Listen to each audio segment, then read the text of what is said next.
బాబాయ్ గారు నమస్కారం అండి. మీ ఆరోగ్య పరిస్థితి?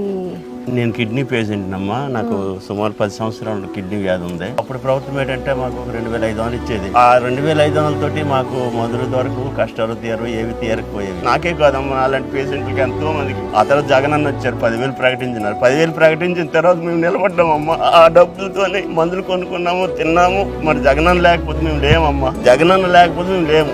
జగనన్న వచ్చిన తర్వాత మాకు ఇవన్నీ జరిగినాయి. అందుబాటులోకి వస్తుంది వాటర్. 7 మండలాలకి జగనన్న ఇచ్చిన ప్రాజెక్ట్ వస్తుంది కదా, ఆ వాటర్ అనేది అందుబాటులోకి వచ్చేస్తుంది. జగనన్న వచ్చిన తర్వాత ఈ 10,000 తోటి మా మందులు కొనుక్కుంటున్నాము, మా ఫుడ్ తింటున్నాము. అలాగే మేము హ్యాపీగా ఉన్నాము. 2050 నాటికి ప్రభుత్వాలు స్పందించకపోతే దెబ్బలు ఇల్లే ఉంటాయి, మనుషులు ఉంటాయి. జగన్ గారు స్పందించారు కాబట్టే మెరుగయ్యి మాలాంటి వాళ్ళు తిరుగుతున్నాం. అలాగే స్పందించకపోయింటే మాలాంటి వాళ్ళు మిగలం. ఇప్పుడు చనిపోవచ్చు, సంవత్సరం వాస్తుంది.